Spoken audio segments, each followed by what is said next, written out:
សួស្តីបងប្អូនទាំងអស់គ្នា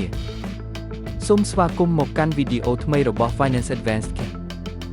ថ្ងៃនេះយើងនឹងពិភាក្សាអំពីចំនួនព្រំដែនរវាងកម្ពុជានិងថៃនិងវិបត្តិរបស់វាលើប្រជាជនទាំងពីរប្រទេស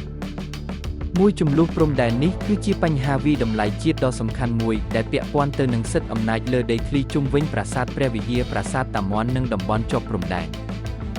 ទោះបីជាតុលាការអន្តរជាតិ ICC បានសម្រេចក្តីពីប្រាសាទព្រះវិហារតែបញ្ហាប្រឈមនៅជុំវិញតំបន់សន្សំសំចៃ Buffer Zone មិនទាន់ដោះស្រាយចប់ឡើយ 2. គុណវិបត្តិដល់ប្រជាជនកម្ពុជាសម្រាប់ប្រជាជនកម្ពុជា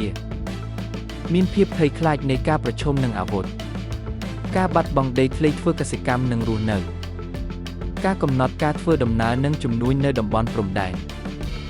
ការបាត់បង់ប្រាក់ចំណូលនិងការវិនិយោគនៅតំបន់ព្រំដែន 3. គុណវិបត្តិដល់ប្រជាជនថៃសម្រាប់ប្រជាជនថៃការខកចិត្តនិងបាត់បង់ចំណេះដឹងឬការយល់ឃើញពីប្រវត្តិសាស្ត្រការចុះខ្សោយនៃទំនាក់ទំនងពាណិជ្ជកម្មជាមួយកម្ពុជាបញ្ហាផ្លូវចេញចូលនិងដឹកជញ្ជូនអន្តរជាតិ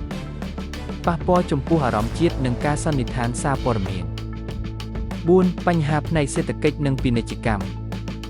ជម្លោះមានអត្ថប្រយោជន៍ផ្ទាល់ចំពោះការទាក់ទាញវិនិយោគនៅតំបន់ព្រំដែន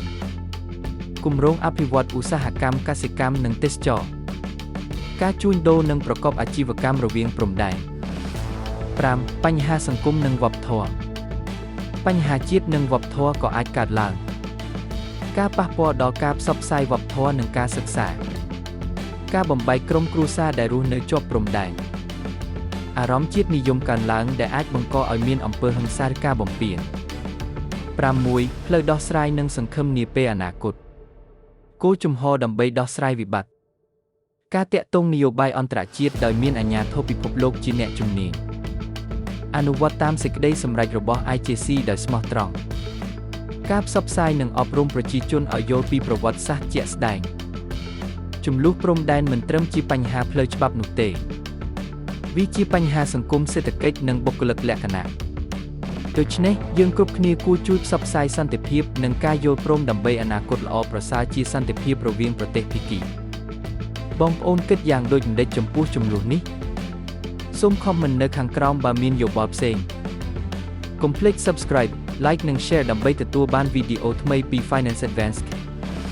សូមអរគុណ